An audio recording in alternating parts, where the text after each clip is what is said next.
Ano po ka-importante po ang role natin na babae? Now, next thing is the motivation of working to provide and care for the family unit rather than individual needs progresses the society by motivating communal structures and cooperative living. Every family has a head, yes, but the family head is divided between the husband and wife equally in different ways. Now, every family has a head, meaning every family po may leader. May leader po siya. And that leader is divided between the husband and wife equally in different ways. So, wala po dito sa Islam na parang, okay, porket asawa ka, porket ikaw ang padre de pamilya, lahat sunod sa'yo. Hindi. Husband and wife has an important role to take care of this family. They are equally in different ways.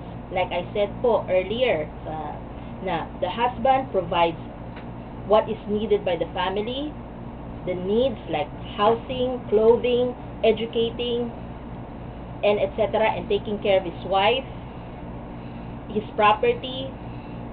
Siya po ang may sagot niyan. Women, as women, what is our role? Being good wives and being good mothers. Yan po ang role natin.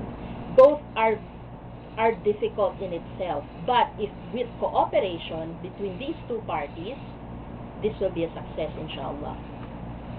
Firstly, the husband, again, should be the primary provider of financial maintenance for the family. Tulad ko kung sinabi kanina, na siya po ang nagpro-provide ng bahay, ng pagkain, ng damit, at kung ano pang mga funds na halal, lawful po, para mabili po at para po sa pamilya. At ang asawa naman po, ang wife, siya po ang caretaker ng pamilya at pwede niyang i-maintain ang emotional and physical care of the husband and children as well as making efficient and responsible use of the items and funds which the husband has placed in her care. Ibig sabihin po nun is the wife. Yung wife po, siya po ang taga-alaga ng kanyang asawa at ng kanyang mga anak. At siya rin po ang nagmamanage ng budget. So, hindi porket if you choose to work, if you choose to stay at home, wala pong problema. Pero kung ano pong funds o ano pong budget na binigay po sa inyo ng inyong asawa, hindi po ibig sabihin na pwede niyo iwaldas. Hindi po ganon. You should be able to budget saan po napupunta yung ang pera dito, ang gastos dito. Dapat alam po yan, responsibilidad po yan ng asawa. Now, it is important to note that although tasks and responsibilities are distributed equally, that the tasks are not the same, but that an equal weight is shared between the heads of the household. Recall the authentic hadith of the Prophet, peace be upon him, states, women are the twin complements of men. Twin complements of men. Women are the twin complements of men. Ano po ibig sabihin? Twin, kambal, meaning pareho. Each of you give and take yan. Hindi yung parang bida ako, bida siya. Sino ang... No, wala pong ganyan. Twin complements of men. Authentic hadith po yan. Women are the twin complements of men. Meaning you are the same in this objective. You are equal in achieving success for your marriage, for your family. So, wala pong lamangan dito. Women should not feel na parang, porket nasa bahay ako, mabubulok ako dito. No. You should know what to do with the time you've been given, with the resources na binigay po sa inyo ng inyong asawa. Dapat alam niyo po anong pwede niyong gawin. In Islam po, hindi po pinagbabawal sa babae na maghanap buhay. Hindi po pinagbabawal sa babae na mag-business kung saan man. Wala pong problema yan. However, do not do things that will make the family suffer. Kasi your first and primary role is to take care of your family. Yan pong instinct natin. And as for the men, you should not also forget the responsibilities. Hindi porket maabilidad si Mrs., pwede na tayong pa-relax lang dyan. No! If you are the man, you should take care of your family financially. Take care of all the expenses, yung budget po natin. Trabaho nyo yan. Okay. Now, in this, we see the wisdom of such distribution of tasks.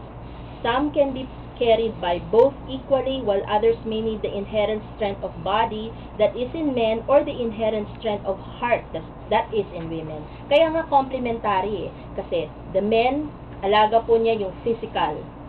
Malakas sila physically malakas sila. Pero sa puso, sino naman ang malakas? Babae. So both heads of the household are created to share the marriage with equality and unity. Stable nations begin with stable communities. Stable communities begin with stable families. And stable families begin with stable marriage, firmly rooted in the way of Islam. Yan po. Mashallah, napakaganda na yung paliwanag, Sister Aisha. At yan po ang simula ni Sister Aisha sa kanyang segment sa programang ito. At sa susunod na pagtatanghal po namin ay inyong mapapakinggan ang mga paksa na tungkol pa rin sa mag-asawa o tungkol sa marriage. Ngayon, meron pong nag-text sa amin at yan po ay babasahin sa inyo ni Sister Fatima at sasagutin din niya pagkatapos. Sister? Assalamualaikum. Ito po may nagtatanong po sa atin through text kung paano ba ang mga Muslim mag-greet pag Happy Valentine. Kasi ngayon, 14, February 14. Yes. So, Happy Valentine. Ang dami-daming nag-greetings niyan. Kanina sa jeep, pani ang greetings. Sabi ko, ba't gano'n? Siguro, kasi tinsa Muslim, naka-Muslim attire ako. So, inaobserbahan nila, how will I answer this? Yes. So, paano nga ba? So, sa opinion ko, tayo mga Muslim hindi naniniwala sa Happy Valentine. Kasi, parang meron silang pinaparticular na santo doon si Valentino, si Saint Valentine. So, kung i-greet tayo by that Happy Valentine, siguro sasabihin natin, thank you na lang. Kasi Muslim tayo. So, hindi tayo pwedeng sumagot ng Happy Valentine's Day. Sa kanila, just smile and say thank you na lang. Kasi ang pinaka-importanting celebration ng sa ating mga Muslim ay yung Eid al-Fitr and sa Eid al-Adha. Yes. So, Sister Rashida, kindly, Kaya dagdagan kung nyo kayo naman. man ay babatiin ng Happy Valentine's, ang kanilang purpose kasi ay para mapasaya kayo. Kaya sasabihin nyo lang ay, thank you, maraming salamat. Kung ito ay binati kay kanilang araw pa, sabihin nyo lang, good day, yun lang po. Pero, wag po tayo mag-isip na kung binati tayo ay parang iba na ang kanilang pakahulugan. Sila po ay nagmamagandang loob lamang sa atin. Dahil hindi po naman nila alam kung ano ang ating talagang paniniwala. Pero yan po ay mga selebrasyon lamang. Natatandaan nyo, Mother's Day, Father's Day, Grandma's Day, Grandpa's Day. Isa lang po yan sa mga ganong selebrasyon. Kaya kung kayo ibatiin ng ating mga non-Muslim na mga kaibigan, sabi na po ninyo na, thank you, salamat, ganun lang po. Para hindi po tayo pagmumulan ng anumang mga isipin na hindi po maganda. At kung sila magtatanong, at saka lamang po tayo magpapaliwanag na sa Islam po, meron lamang kaming mga ganito at ganyang selebrasyon.